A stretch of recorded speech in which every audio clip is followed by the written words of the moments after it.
আসসালামু আলাইকুম, স্বাগত জানাচ্ছি আরটিভির রাতের সংবাদে। আপনাদের সঙ্গে রয়েছি আমি হাবিবা আফরোজ। 2 দশকেরও বেশি সময় পর নির্বাচনী প্রচারে চট্টগ্রামের মাটিতে পা রাখলেন বিএনপির চেয়ারম্যান তারেক রহমান। তার উপস্থিতি ঘিরে নগর জুড়ে বইছে উৎসবের আমেজ। নেওয়া হয়েছে 3 স্তরের কঠোর নিরাপত্তা ব্যবস্থা। পোলো গ্রাউন্ড মাঠ নগরীর প্রধান সড়কগুলো ছেয়ে গেছে মাইক, ব্যানার আর ফেস্টুনে। চট্টগ্রাম প্রতিনিধি সাইফুল মাহমুদের পাঠানো তথ্যচিত্রে আরো জানাচ্ছেন সাকিব আল হাসান।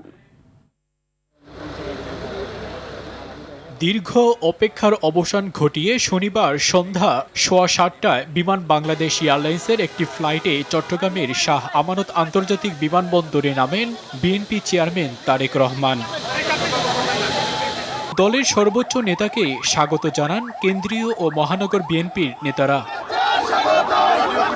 এরপর বিমানবন্দর থেকে গাড়ি বহর নিয়ে নগরীর কাজীর দেউরির হোটেল রেডিসন ব্লুতে যান তিনি। এ সময় সড়কের দুপাশে দাঁড়িয়ে স্লোগানের মাধ্যমে প্রিয় নেতাকে অভিবাদন জানান নেতাকর্মীরা।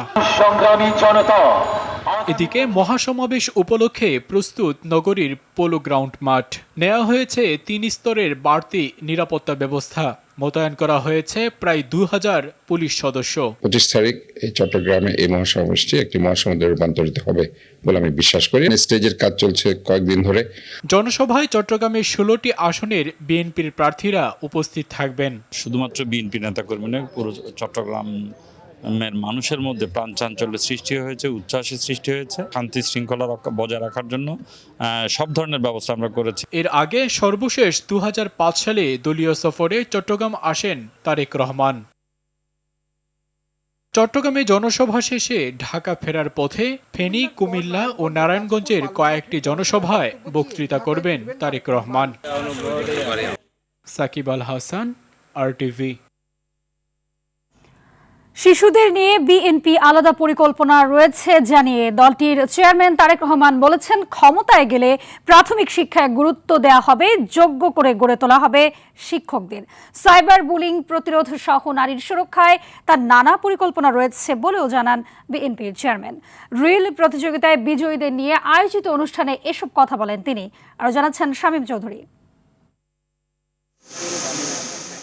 বিএনপির উদ্যোগে আয়োজিত আমার ভাবনায় বাংলাদেশ জাতীয় রিল তৈরি প্রতিযোগিতায় বিজয়ীদের নিয়ে আজ অনুষ্ঠিত হয় meet and greet with Tarique Rahman.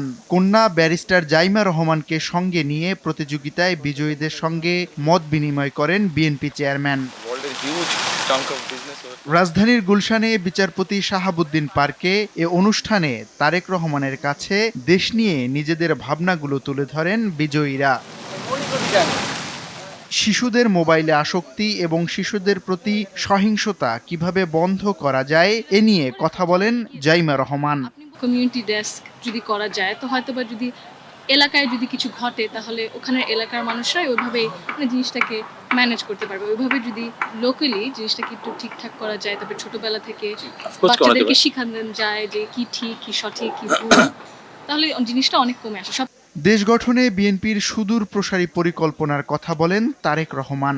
আমরা প্রাইমারি এডুকেশনের উপরে জোর দিতে চাচ্ছি বেশি। আমরা আমাদের প্রাইমারি টিচারদেরকে কোয়ালিফাইড করতে চাচ্ছি, ট্রেনিং দিতে চাচ্ছি তাদেরকে। যেই ট্রেনিংটার মধ্যে একাডেমিক ট্রেনিং থাকবে, কিন্তু একই সাথে সামাজিক এবং ধর্মীয় যে মূল্যবোধগুলো আছে এই জিনিসগুলো বাচ্চাদেরকে শেখাতে হবে। এখন সাইবার বুলিং হচ্ছে, আমরা যদি বাচ্চাদেরকে ছোটবেলা থেকে শেখাই this is black, this is white, এভাবে যদি আমি বাচ্চাদেরকে শেখাই, আমরা শেখাতে পারি। আমার ধারণা একটা বাচ্চার যখন একটা স্টেজে পৌঁছবে তখন কিন্তু ওর মাথার মধ্যে এই জিনিসটা ঢুকে যাবে যে কোনটা ন্যায় কোনটা অন্যায়। জনশক্তি রপ্তানিতে সঠিক প্রশিক্ষণের পাশাপাশি প্রণোদনাকেও গুরুত্ব দেন বিএনপি চেয়ারম্যান। যারা প্রবাসী, যারা রেমিটেন্স পাঠাচ্ছে, এবং আমরা যদি গভর্নমেন্ট থেকে যদি এরকম করা যায় যে যারা সে অফিসিয়াল, অবশ্যই অফিসিয়াল চ্যানেলে সাচ অ্যামাউন্টের আপনার একটা রেমিটেন্স যদি বছরে পাঠায় বা 5 বছরে পাঠায় বা 3 বছরে পাঠায়, হয়তো তাদের আমরা একটা ইনসেন্টিভ রাখতে পারি, একটা আপনার retirement sort of benefit sort of আমরা কিছু রাখতে পারি, এরকম কিছু আমরা চিন্তা করতে পারি। সবার নিরাপত্তা নিশ্চিতের পাশাপাশি দুর্নীতি রোধ করা গেলে অন্য সব সমস্যারও সমাধান সহজ হবে বলে মনে করেন তারেক রহমান।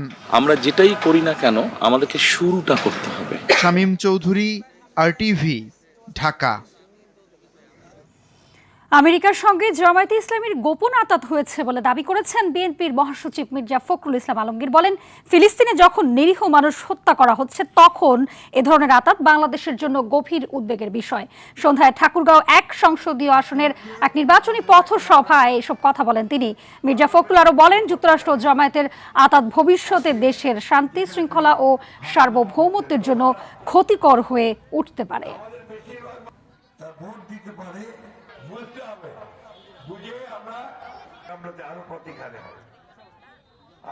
জামাতের সঙ্গে আমেরিকার একটা গোপন আঁতাত হয়েছে। এই আঁতাতটা বাংলাদেশের জন্য ভালো নয়, এটা বাংলাদেশ ক্ষতি করবে।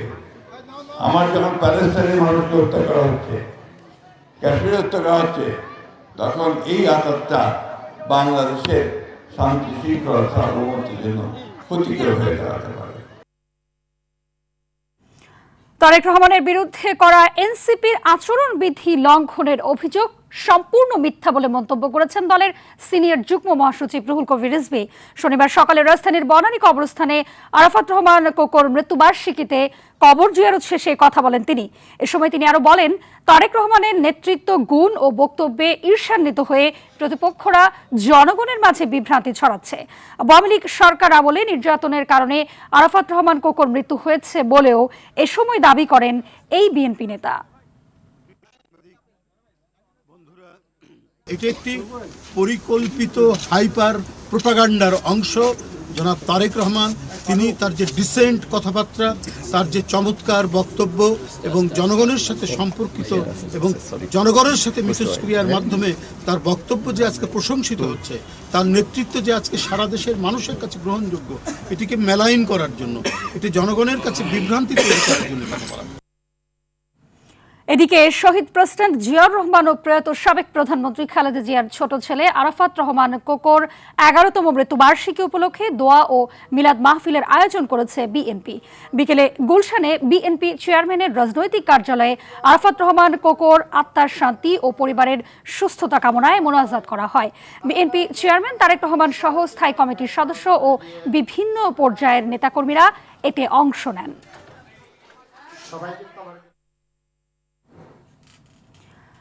ইনসাফের উপর ভিত্তি করে চাঁদাবাজ দরিদ্রমুক্ত মানবিক বাংলাদেশ গড়তে চায় জামায়াত।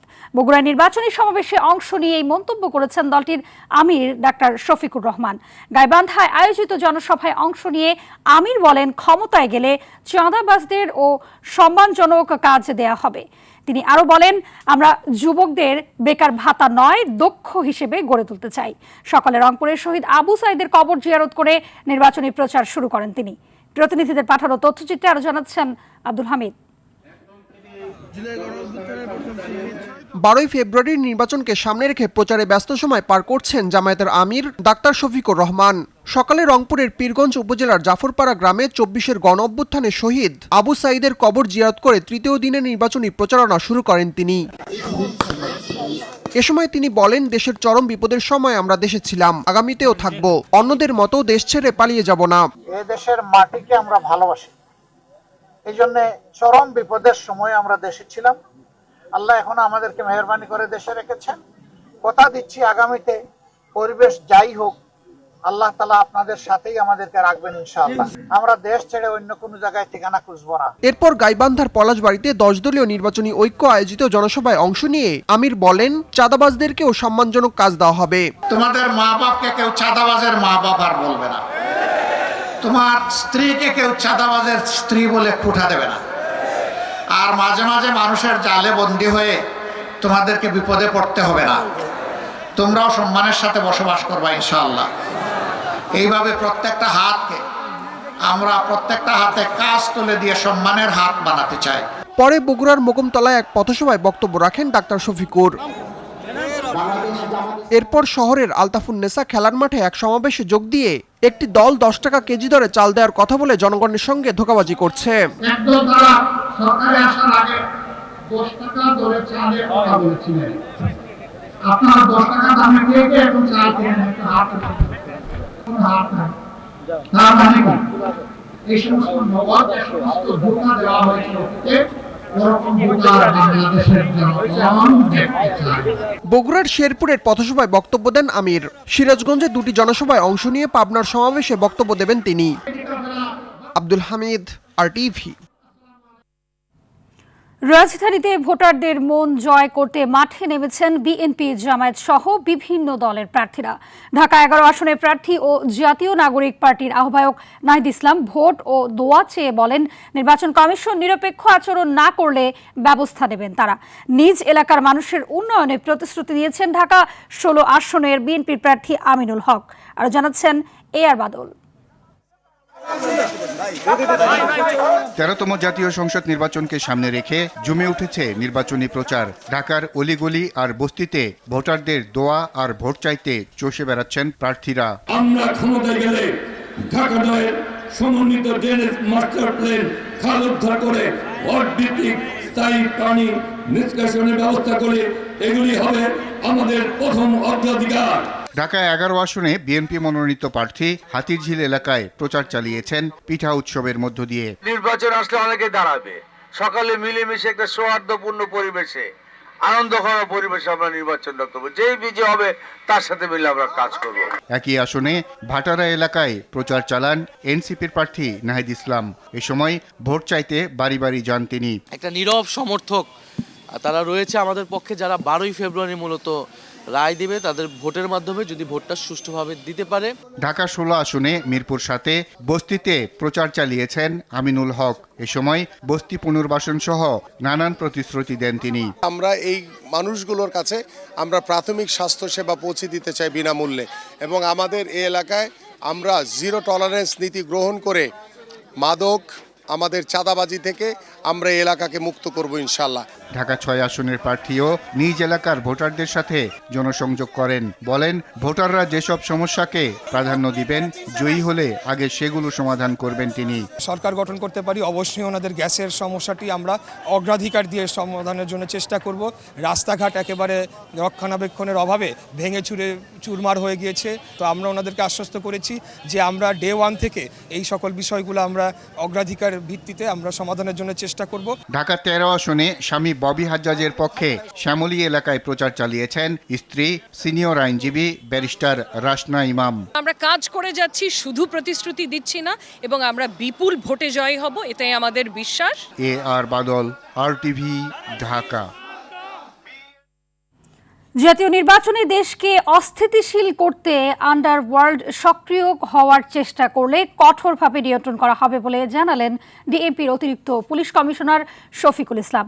স্বেচ্ছাসেবক দলের নেতা মোসাব্বির হত্যার ঘটনায় অন্যতম শুটার রহিমকে গ্রেপ্তারের পর সংবাদ সম্মেলনে এমন কথা বলেন ডিবি প্রধান।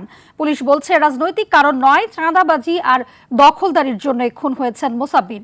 জড়িত ছিল আন্ডারওয়ার্ল্ডের সন্ত্রাসী দাদা বিনাশ। 2026 হয় আহত 2 জনকে কারণ বাজার একটা জায়গা, ব্যবসা প্রতিষ্ঠান, খুব আমাদের কাছাবাজারের একটা বড় জায়গা।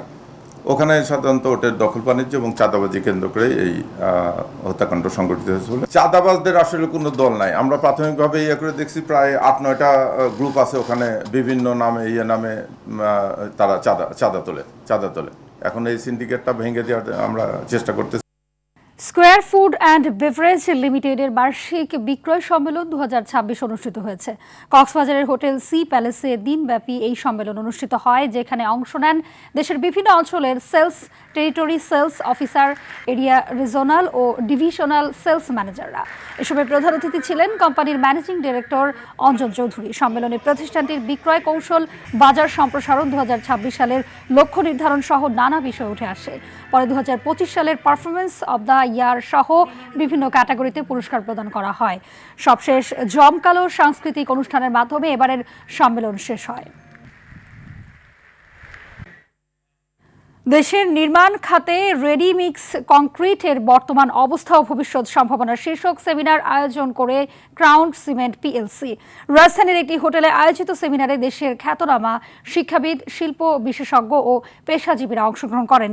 জাতীয় অবকাঠামো উন্নয়নে মানসম্মত নির্মাণ, টেকসই উন্নয়ন এবং দক্ষতা বৃদ্ধিতে রেডিমিক্স কংক্রিটের ক্রমবর্ধমান গুরুত্ব নিয়ে আলোচনা করেন তারা। প্রধান অতিথির বক্তব্যে professor doctor M Shamim Z, Basunia বাংলাদেশের অবকাঠামো উন্নয়নকে আরও শক্তিশালী ও ভবিষ্যৎ উপযোগী করতে শিক্ষা ও গবেষণা প্রতিষ্ঠান এবং শিল্প খাতের মধ্যে কার্যকর সহযোগিতার প্রয়োজনীয়তার উপর গুরুত্ব আরোপ করেন। বাংলার ঐতিহ্যবাহী পিঠার স্বাদ ও সংস্কৃতি নতুন প্রজন্মের কাছে তুলে ধরতে রাজধানীর বেইলি রোডের চট্টগ্রাম কমপ্লেক্সে শুরু হয়েছে পিঠা উৎসব। সংযোগ, নোফেল ও স্পেকট্রাম এডুকেয়ারের যৌথ উদ্যোগে আয়োজিত এই উৎসবের উদ্বোধন করেন বিচারপতি সৈয়দ মোহাম্মদ রেজাউল করিম ও বিচারপতি Mohammad Nazrul Islam Talukdar. National Life Insurance পিএলসির চেয়ারম্যান তোফাজ্জল হোসেন সহ স্থানীয় গণ্যমান্য ব্যক্তিবর্গ, সংযোগ, নোফেলের সদস্য, স্পেকট্রাম ন্যাশনাল স্কুলের ছাত্রছাত্রী ও অভিভাবক এবং অতিথিবৃন্দদের স্বতঃস্ফূর্ত অংশগ্রহণে এক আনন্দমুখর মিলন মেলায় পরিণত হয় পিঠা উৎসব। গাইবান্ধার পলাশবাড়িতে জনপ্রিয় ব্র্যান্ড লিনেক্সের কাস্টমার কেয়ার সেন্টার উদ্বোধন হয়েছে। গ্রাহকদের দ্রুত, মানসম্মত ও নির্ভরযোগ্য সেবা দিতে এই কাস্টমার কেয়ার সেন্টারটি চালু করা হয়েছে বলে জানান কোম্পানির deputy national sales manager Mohammad Rasel Mahmud. প্রতিষ্ঠানটি 26টি কাস্টমার কেয়ার ও 43টি কালেকশন পয়েন্টের মাধ্যমে দেশ জুড়ে গ্রাহকদের নিয়মিত সেবা দিয়ে আসছে। এ সময় নতুন এই কাস্টমার কেয়ার সেবা কার্যক্রমকে আরও শক্তিশালী করবে বলে আশাবাদ ব্যক্ত করেন তারা। যুদ্ধ অবসানে অনুষ্ঠিত রাশিয়া, ইউক্রেন ও যুক্তরাষ্ট্রের ত্রিপক্ষীয় শান্তি আলোচনা শেষ হয়েছে। 2 দিনব্যাপী বৈঠক শেষ হলেও আলোচনার কোনো আনুষ্ঠানিক ফলাফল ঘোষণা করা হয়নি। বৈঠকের আগে ইউক্রেনের প্রধান আলোচক রুস্তেম উমেরভ জানিয়েছিলেন, আলোচনায় যুদ্ধ বন্ধের কাঠামো, নিরাপত্তা ইস্যু এবং ভবিষ্যৎ আলোচনা প্রক্রিয়ার রূপরেখার উপর গুরুত্ব দেওয়া হবে। এদিকে আলোচনা চলাকালেই ইউক্রেনের বিভিন্ন শহরে হামলা চালিয়েছে রাশিয়া। স্থানীয় কর্তৃপক্ষ জানিয়েছে, রাজধানী কিয়েভ এবং উত্তর পূর্বাঞ্চলীয় শহর খার্কিভে রাশিয়ার হামলায় নিহত হয়েছে অন্তত 1 জন, আহত হয়েছেন আরও 700 জন। এমন পরিস্থিতিতে কূটনৈতিক চেষ্টার পাশাপাশি সহিংসতা অব্যাহত থাকায় যুদ্ধ অবসানের সম্ভাবনা নিয়ে অনিশ্চয়তা বেড়েছে বলে মত বিশেষজ্ঞদের।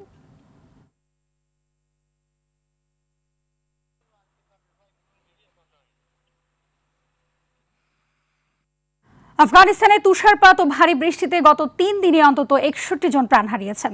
প্রাকৃতিক এই দুর্যোগে আরও অনেকে আহত হয়েছে বলে জানিয়েছে দেশটির দুর্যোগ ব্যবস্থাপনা কর্তৃপক্ষ।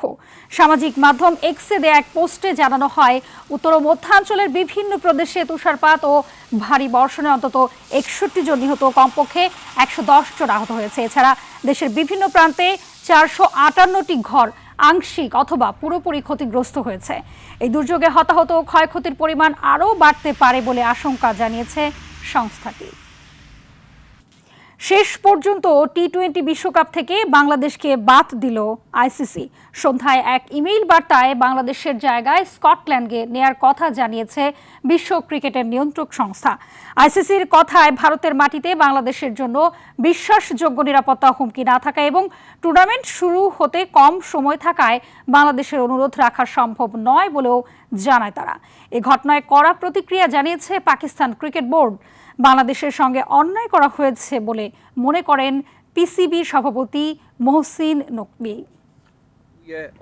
আমরা মনে করি বাংলাদেশের সঙ্গে অন্যায় করা হচ্ছে। যে কোনো অবস্থায় তাদের বিশ্বকাপে খেলার সুযোগ দেওয়া উচিত। তারা ক্রিকেটের একটি বড় অংশীদার, তাদের প্রতি এই অবিচার করা উচিত নয়। বাংলাদেশ পাকিস্তানের মতোই একটি সদস্য। পাকিস্তান ও ভারতের ক্ষেত্রে যে সুবিধা, সেখানে বাংলাদেশের ক্ষেত্রে আলাদা কেন হবে? রাতের সংবাদ এ পর্যন্তই। মধ্যরাতের সংবাদ 1টায় দেখার আমন্ত্রণ রইল। ধন্যবাদ সবাইকে।